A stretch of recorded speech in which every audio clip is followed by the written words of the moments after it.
students, I'm back with your next class. In today's class, we are going to discuss about the edaphic factors, that is soil. Okay, so let's start. So first of all, Earth's uppermost crust having a mixture of organic matter and minerals is called soil. Alright, so it consists of minerals, organic matter, soil, air, water and microorganisms or microbes. Alright. Now, soil factors are known as edaphic factor. That is very important for you to remember. Okay, soil factors are called edaphic factors. Now, the study of soil is known as pedology. Alright. Now, the chief characteristics of soil is studied with the help of a soil profile. So now here we are mainly going to discuss in this section about soil profile. So what is soil profile? The characteristics of the soil, if you want to study, you will have to take the help of a soil profile. The smallest three-dimensional volume of soil that is required to study the soil profile is known as pedon. These are important terms that you have to remember. Okay, the smallest three-dimensional volume of soil that is required to study the soil profile is known as pedon. Fine. Now, most soil possesses 3 to 4 horizons and many subhorizons. Okay, and the soil horizon is a horizontal layer parallel to the soil surface that possesses distinctive properties consisting of O, A, B, C and R horizons. To make it much more clear for you to understand, this is the diagram for the soil profile. So this is how we study the soil profile, where you can see that in the soil distinct layers have been formed, and these layers, they consist of different types of soil particles, or they will have their own specific characteristics. Okay, now starting with the first zone, that is the O zone. Okay, zone O. Okay, ozone is the topmost layer of the soil. The topmost layer is going to consist of undecomposed organic debris. Okay, like some kind of dead remains of plants and animals may fall on the soil. So undecomposed or partially decomposed remains of those plants and animals, it will remain on the topmost layer of the soil, and that is what is known as the O horizon. O horizon again is divided into two parts, O1 and O2. So we are talking first about the O1 zone, isn't it? Next, coming to O2 zone. In O2 zone, finally we see that partly decomposed. Now partly decomposed organic matter would be present. Fine. Now next we move on to the next zone, that is the A horizon. A horizon also is divided into two parts, A1 and A2. Okay, A1 consists of the humus zone. So now that this undecomposed and partially decomposed parts have been surpassed, we now come to a zone which is the most fertile part of the soil. Here there is a black colored amorphous substance present, that's called humus. It is going to be formed by decomposition of organic matter. That's how humus becomes the most nutritive or most fertile layer of the soil. So A1 layer is the most fertile layer of the soil, rich in minerals, rich in nutrition. Okay. Next is elevation zone, A2 zone. Elevation zone means, elevation itself means the washing down of materials from the upper strata. Okay, so it will help in giving a proper deposition of materials throughout the various layers of the soil. It will help enrich the various layers of soil with minerals. Okay, next, coming to the next zone is the B horizon, and we call it the elevation zone. Elevation zone means deposition of the washed out minerals in the lower strata. Elevation means the washing off of materials from the upper strata, and elevation means deposition of the washed down minerals in the lower strata. Alright, so that's about the B horizon. Okay, now do remember another thing, that the B horizon also consists of two things actually, B1 and B2. B1 is actually the elevation zone, and B2 consists of small rocks. Okay, small rocks. Then coming to C horizon consists of large pieces of rocks, and R horizon consists of the parent rock. okay, by weathering of which all these soil layers had been formed. So this is the parent rock. Understood? So O horizon is about partly decomposed or undecomposed layer of the soil. The most fertile layer of the soil is the humus zone, that is the A1 zone. A2 zone is the alluviation zone, that is washing down of minerals from upper strata. B horizon is alluviation zone, that is deposition of minerals to the lower strata. Also it consists of small pieces of rocks. C horizon is about consisting of large pieces of rocks, and R horizon is the parent rock, okay, weathering of which has created so many distinct layers. Understood the soil profile?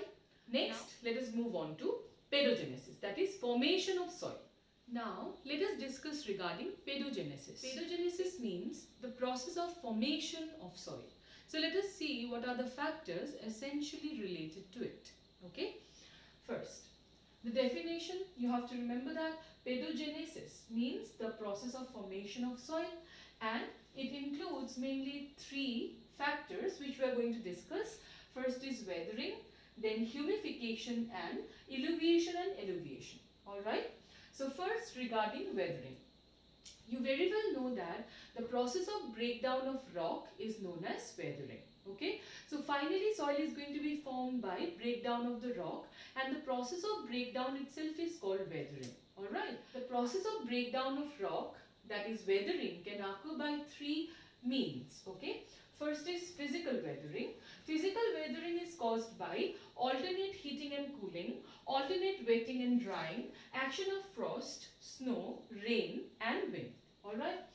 Chemical weathering on the other hand occurs by oxidation and reduction reactions, carbonation and solubilization reactions, which would lead to breakdown of the rock. Biological weathering. Now biological weathering you have learned so many times, isn't it, in biological classification or some of the other chapters, that on the surface of rocks, lichens or mosses, they would start growing. As they start to grow, they eventually would die and form a layer of organic matter called loam on the surface of the rock.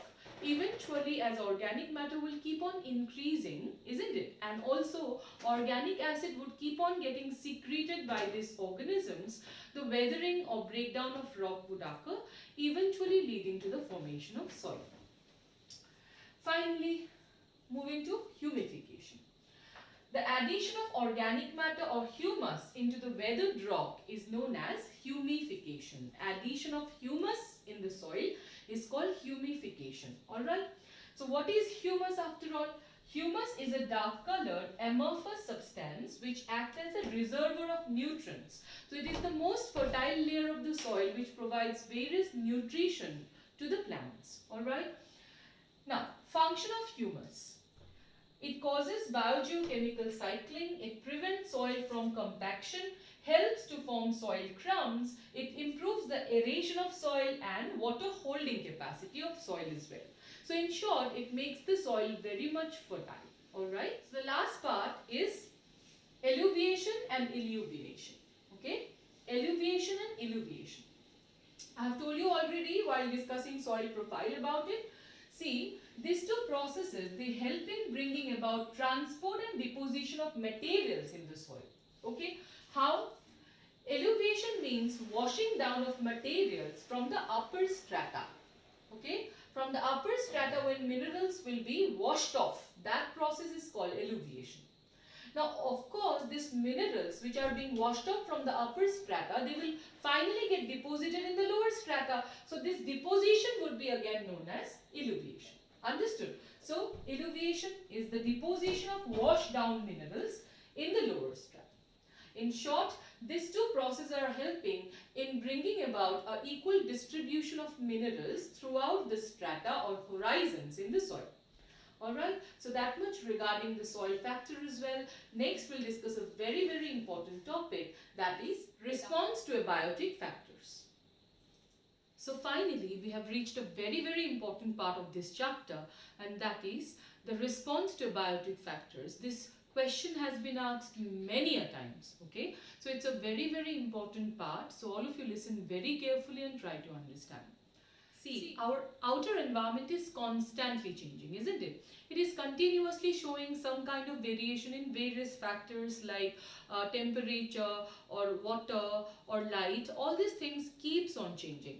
So if the outer environment is changing so frequently, we also have to show certain kind of mechanisms by which we can cope up with those changes. If we don't cope up with those changes happening outside our body, we won't be able to tolerate the changes and we would simply not be able to survive, right? Now, various types of organisms that have evolved so far, they have come up with different types of responses towards abiotic factors. When the abiotic factors would change, how they would respond to it will fall under mainly 4 categories. That is what we are going to discuss. First is the most important, regulate. It's very, very important. Regulate, as the name itself suggests, means maintaining or regulating the internal steady state. That is in short known as homeostasis, isn't it? So certain organisms, be it whatever the changes happening outside their body, they simply maintain the internal steady state. That is what is known as homeostasis. All the higher organisms, mainly the mammals, they have come up with homeostasis, right, as a response to abiotic factors. Now, plants do not possess it. No plants would ever show homeostasis, and the success of the mammals is only or mainly due to the homeostasis that they are able to perform. Now, in human beings, if you remember, we undergo homeostasis and we maintain 37 degrees inside our body, no matter whatever is happening or whatever temperature is present outside our body or in our environment, right? So also we have certain temporary mechanisms to maintain the homeostasis. How? Suppose in the summer period, we undergo profuse sweating. Okay, this sweating would have a cooling effect on the body that would reduce the temperature of the body. Whereas during the winter period, we will start shivering, right? That shivering would otherwise increase the temperature of the body, and that would again help in maintaining a proper temperature, right? So these are certain kind of ways how homeostasis can be maintained. Okay, now do remember one thing important regarding homeostasis, that homeostasis can be maintained naturally as well as artificially. Naturally, our body has mechanisms by which it can maintain the internal steady state, alright. But artificially as well, we can do that. Suppose in case of human, 25-degree temperature is optimum for functioning, okay. We can maintain that 25 degrees artificially as well by the help of a AC during summer or by the help of a heater during winter. So homeostasis can be maintained naturally as well as artificially. That's very, very important for you to remember. Alright. Now moving to the next one, that is conform. Conform means certain organisms, they cannot maintain their internal steady state. So what they do is, they constantly change their internal state according to the outer environment. Okay, when the temperature outside is cold, their body inside would also maintain the same temperature. When it is hot outside, the same temperature again would be maintained inside. Alright, so basically what they do is they simply change according to the environment. Okay, that's what is known as conform, and such organisms are known as conformers. Okay, so see, 99% animals and all plants, they are conformers. They change according to the outer environment, and they could not evolve with the regulation. That means regulate. They could not become regulate, or they could not maintain the internal steady state. Why? Because it is energetically expensive a thing. Okay? See, maintaining a body heat inside is going to depend on the surface area to volume ratio of the body. Okay, so suppose in case of small bird, say a small organism, say a hummingbird, okay, so its body being very small, its surface area is much higher with respect to its volume in the body, right? So when surface area is more in the body of an organism, it would lose the body heat much faster. Okay, and in such a situation, if in case the organism would have been regulator, or it would try to regulate, it would also have to increase its body temperature very fast. That would become energetically very expensive, right? That cannot be afforded by an organism. That's why in small sized organisms mostly we see conform. Or you will not find any small sized organism in a cold area, in a colder region. Why? Because then surface area being higher, they would lose the body heat much rapidly. Okay, understood that? So see, for small animals, surface area is more than volume, so they would lose the body heat much faster. Alright, so now see one important thing. This part is very important. It has been asked innumerable times in the exam, so this is very important. See, in some species, they can regulate their body, they can maintain the internal steady state, but only over a limited range, beyond which they simply become conforms. So they would try to regulate their internal steady state for a while, but after that, if it goes beyond that limit, they will now convert into conformers. So such organisms are known as partial or limited regulators. This is very important. Partial or limited regulators. They are going to regulate for a limited range, after which they become conformers. Try to remember that. It's a very important part. Next one is migrate. Now migrate, as you know the meaning itself, that means to move, right? So certain organisms, they neither regulate nor conform. So what do? Whenever in their natural habitat there is a stressful condition, they prefer to move away from that habitat and temporarily they go to a region where conditions are favorable. Once the favorable condition returns in their natural habitat, they would again get back there. Understood? So that means during stressful period they would move to another location temporarily, and when stressful condition will be over, they will again come back. That's what is called migrate. Understood? Like for example, in winter, Keolado National Park, this is very important again. Okay, Keolado National Park, that is in Bharatpur, Rajasthan, hosts thousands of migratory birds coming from Siberia. In Siberia, it will be too much cold during this period, because of which the birds, they would migrate to India in Bharatpur Keolado National Park, and as it would be summer, they would again return back to Siberia. This is an ideal example of migrate. Finally, suspend.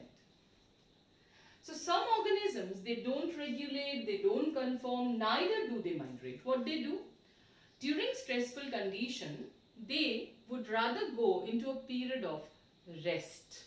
Okay, they would undergo some changes in their structural or you can say developmental, physiological or even biochemical changes in their body, and hence they would go into a period of perenniation. Means they would take up a strategy to survive the unfavorable condition. And once the unfavorable condition is going to surpass, they are again going to resume their growth. That's what is called suspend. For example, thick wall spores in bacteria, fungi and lower plants. And in higher plants, you know the seed formation. The seed would remain dormant during unfavorable condition, and when favorable condition would return, the seed would germinate and give rise to new plant. Alright. Now, there are some important terminologies you have to remember regarding suspend. Like suspend when occurs in winter, like polar bears. They undergo, a suspension of their development or their growth during the winter period. So, it's called suspension during winter. And suspension during winter is called hibernation. Likewise, suspend during summer, that occurs in the snails, that would be known as estivation. Alright. Next, the suspended growth or developmental growth in case of zooplanktons is known as diapause. So these are some important terms that you need to remember. Alright. This can be asked as 1-mark questions. Now, the most important part is this diagram. This diagram has been asked so many times. Okay, sometimes in objective questions also you will get it, and subjective question also. Suppose if you are asked to elaborate in 5 marks question, you are asked to elaborate that what are the different responses to abiotic factors. That time you will have to write all of these Along with that, this diagram would be important. If you don't give the diagram, then again you would be deducted with some marks. Also in objective questions, this diagram can be given but without these levels. So searching out and finding out the proper levels, that would be the answer. Okay, so that's why this diagram is very, very important. Alright, so let's see what the diagram is all about. It's very simple otherwise. See, here we're taking two factors. This is the external level, that is environmental condition, and this is the internal level. Okay, whatever the changes would be happening inside the body. So in case of regulators, you can see that internal condition is constant no matter whatever change is happening in the external level. No matter external level is continuously changing, but internal level is constant. Understood that? Next, regarding conformers, you can see that as external level changes, equally the internal level also changes. So that's why it's having a linear graph, isn't it? Then finally the partial regulators. You can see partial regulators, they would be maintaining or regulating their body for a while, and after that they simply become conformers. Okay. So this chart being very important, this much for today's class. In the next class, we'll start with adaptations. Thank you.